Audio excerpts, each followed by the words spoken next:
Salam saudara-saudara yang diberkati oleh Tuhan. Berjumpa kembali bersama dengan saya di channel ini. Bagaimana kabar kita semua? Saya berdoa kabar kita selalu baik-baik saja dan diberkati oleh Tuhan. Kiranya saudaraku, dimanapun saudara berada yang sakit, diberikan Tuhan kesembuhan. Dan bagi saudara yang mengalami kesusahan, diberikan Tuhan penghiburan. Amin. Video kali ini kita akan mendengar cuplikan pesan penting dari seorang ulama besar yang boleh memberikan sesuatu hal yang penting, yang mengajarkan toleransi yang luar biasa yang selama ini sering dilupakan oleh saudara kita dari seberang. Seperti apa cuplikan? Langsung kita simak cuplikan berikut ini. Kepercayaan umat Kristiani menyangkut Tuhan beda dalam sifat-sifatnya menyangkut ini. Tapi itu tidak menghalangi Nabi menulis perjanjian, menjanjikan bahwa kalian akan saya bela sebagaimana saya membela keluarga dekat saya.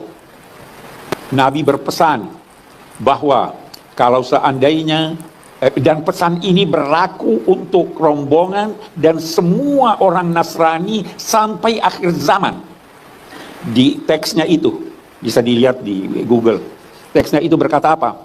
Kalau umat Kristiani membutuhkan sesuatu untuk kebutuhan agama mereka atau ingin merenovasi gereja-gereja mereka, hendaklah mereka dibantu bukan berupa hutang tapi pemberian. Ada itu. Kalau seandainya ada seorang muslim yang ingin menikahi seorang wanita Nasrania, maka dia boleh menikahinya dengan syarat tidak memaksanya dan dengan syarat harus seizin keluarganya. Dan kalau dia telah menikah, maka tidak boleh diganggu-gugat ajaran agamanya. Dia dipersilahkan untuk melaksanakan ajaran agamanya. Itu yang diajarkan Nabi sampai akhir zaman, sampai akhir zaman, sampai sekarang dan yang akan datang. Abi membawa itu teksnya tadi, lihat. Ada bawa teksnya. Perjanjian. Ini naskah janji Rasulullah Muhammad SAW dengan penganut agama Kristen. Perjanjian Najran ini disebut. Ini agak panjang teman-teman. Mana yang penting, Abiku? Yang penting ini tadi sebagian. Ya. Buat para penganut agama Nasrani, bila mereka memerlukan sesuatu untuk perbaikan tempat ibadah mereka atau satu kepentingan mereka dan agama mereka, bila mereka membutuhkan bantuan dari kaum muslimin, maka hendaklah mereka dibantu, dan bantuan itu bukan merupakan hutang yang dibebankan kepada mereka, tetapi dukungan kepada mereka dan anugerah dari Allah dan Rasulnya buat mereka. Tidak boleh seorang Nasrani dipaksa untuk memeluk agama Islam. Mereka hendaknya diberi perlindungan berupa kasih sayang dan dicegah segala yang buruk yang dapat menimpa mereka kapanpun dan dimanapun. Demikian janji Rasulullah Muhammad SAW sampai akhir. Bagaimana saudara setelah menonton video tersebut? Bagaimana tanggapan Bapak Ibu semua? Saya tunggu di kolom komentar. Komentarlah dengan sopan, komentarlah dengan santun, tanpa menghina, mencaci maki, dan mengolok-ngolok orang lain. Dan kita berdoa dan terus mendoakan supaya Cilegon dilawat oleh Tuhan.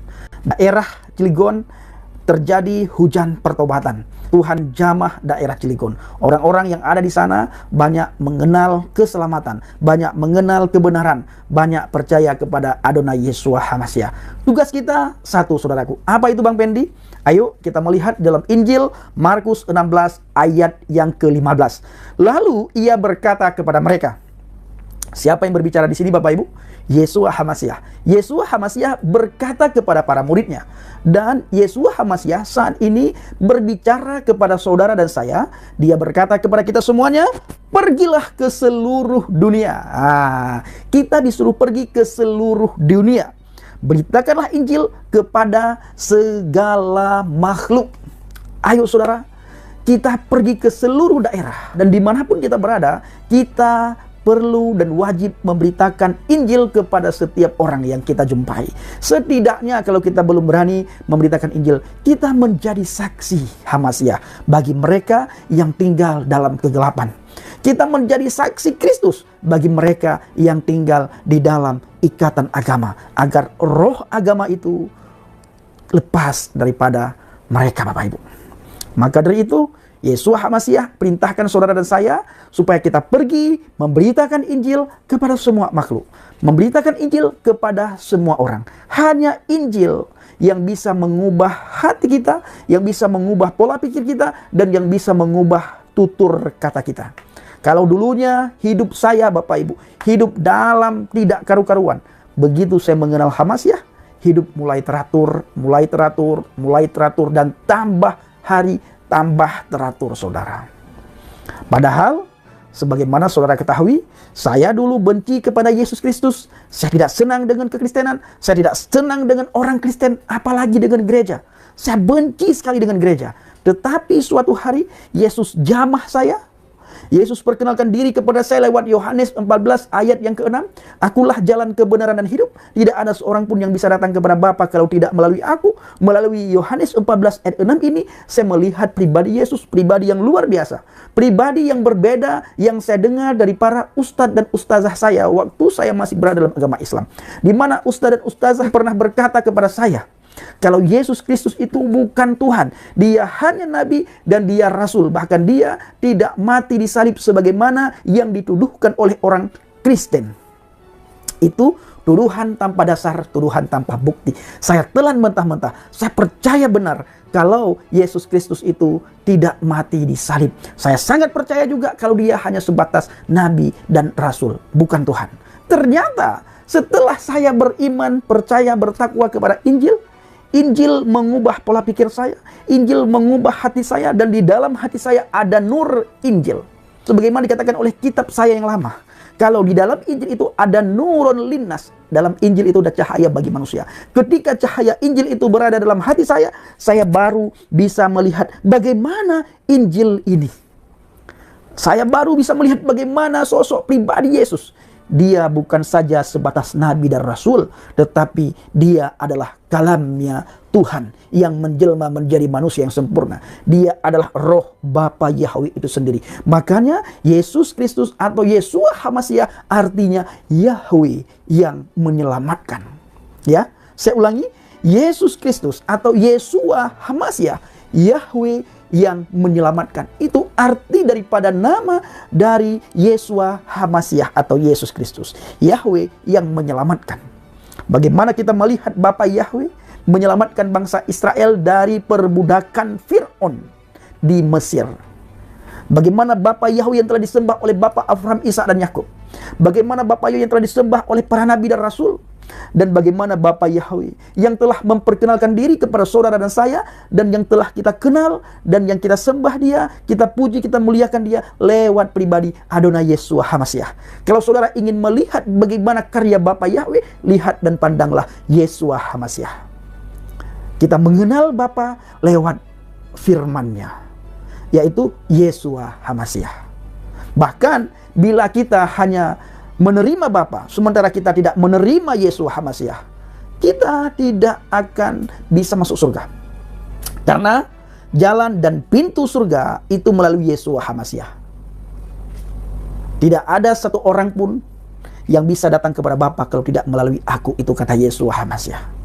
Siapa yang menerima Yeshua Hamasyah, maka menerima Bapa. Siapa yang menolak Yeshua Hamasyah, maka sama halnya orang itu menolak Bapa. Jadi saudaraku, para pencinta channel Injil Habaget, ayo kita semakin giat memberitakan Injil, memberitakan firman Tuhan, agar tidak lagi orang tinggal dalam ikatan agama, agar tidak lagi orang diperbudak oleh agama, agar tidak lagi orang diperbudak oleh dosa. Hanya Yeshua Hamasyah yang bisa mengubah orang, Bapak Ibu. Seperti Yeshua mengubah saya. Dulu saya benci, tidak senang, sekarang saya menjadi senang dan saya menjadi cinta. Bahkan saya ikut ambil bagian menjadi evangelis, menjadi penginjil, saudaraku. Nah, saya juga mengajak Bapak Ibu semuanya untuk ambil bagian. Saya juga mengajak Bapak Ibu semuanya untuk ambil bagian dalam pelayanan penginjilan. Saudara bisa mendoakan para penginjil agar diberikan kesehatan, kekuatan oleh Tuhan. Saudara juga bisa memberikan motivasi kepada para penginjil. Bahkan saudara bisa bersaksi di media sosial. Saudara bisa pakai media sosial untuk menjadi saksi Tuhan. Saudara bisa pergunakan media sosial untuk memberitakan firman Tuhan, memberitakan Injil, Bapak Ibu. Jadi saudaraku, para pencinta channel Injil Habaget, sebagaimana yang saya katakan tadi, kiranya cuplikan video tentang pembahasan yang disampaikan oleh Bapak Quraisy Shihab bisa mencerahkan muslim-muslim yang ada di Cilegon. Bahkan bisa mencerahkan wali kota, wakil wali kota yang ada di sana, dan alim ulama yang ada di Cilegon. Bagaimana sejarahnya dulu yang sudah diuraikan oleh Quraisy Shihab tadi. Itu dia saudara video cuplikan yang baru saja kita tonton tadi videonya. Betapa indah, yaitu ceramah dari seorang Quraisy Shihab yang mengatakan bahwa Nabi mengajarkan supaya membantu orang-orang Kristen. Dan bahkan kalau mereka membutuhkan sesuatu dalam agama mereka, maka bantulah mereka, jangan berupa utang, tetapi berupa pemberian. Nah, ini luar biasa. Dan saya melihat sangat miris hal ini diterapkan di khususnya negara Kesatuan Republik Indonesia. Tetapi yang saya lihat malah yang ada justru sebaliknya. Gereja-gereja Kristen dipersekusi, dibubarkan. Bahkan untuk berdoa saja pun orang-orang Kristen yang ada di Indonesia ini sangat sulit. Dan itu terus-menerus terjadi. Bahkan dalam pemerintahan Bapak Joko Widodo kita melihat begitu banyak gereja-gereja yang dilarang beribadah, gereja-gereja yang didemo, gereja-gereja yang diserang, gereja-gereja yang diganggu mereka beribadah. Dan bahkan saudara-saudara, ada begitu banyak pengancaman kepada orang-orang Kristen yang melakukan kewajiban mereka untuk beribadah kepada Tuhan Allah mereka. Sangat jauh dan sangat miris, bahkan sangat berbeda dengan apa yang disampaikan oleh ulama besar, yaitu Quraisy Shihab. Nah, teman-teman, ini pesan ini sangat penting kiranya saudara-saudaraku dari seberang ya mendengarkan dan melakukan hal ini, bahwa inilah yang dinamakan toleransi. Bahwa toleransi bukan hanya menghargai khususnya agama yang lain, tetapi juga turut membantu mereka. Ya, berbeda dengan ceramah dari seorang Ustadz Abdul Somad. Bagaimana orang ini mengatakan orang-orang yang mendukung pembangunan gereja, maka orang tersebut nanti akan banyak dosanya, terus bertambah sampai kepada akhir zaman. Dosanya terus bertambah-tambah apabila orang Kristen didukung, bahkan dibantu mereka beribadah. Nah, teman-teman, saudaraku sebangsa, ya khususnya saudara yang beragama Islam, mana saudara pilih, kehidupan atau kematian? Apakah ceramah cerdas yang disampaikan oleh seorang Quraisy ataukah ceramah dari seorang Ustadz Abdul Somad yang bisa berbahaya, bahkan bisa merusak antar agama yang satu dengan agama yang lain? Pilihan itu ada pada saudara. Tapi yang mau saya katakan, pilihlah yang baik, pilihlah yang mendatangkan damai, pilihlah yang menguntungkan, bahkan memberkati banyak orang. Jangan merugikan banyak orang. Karena Indonesia butuh hal-hal seperti itu.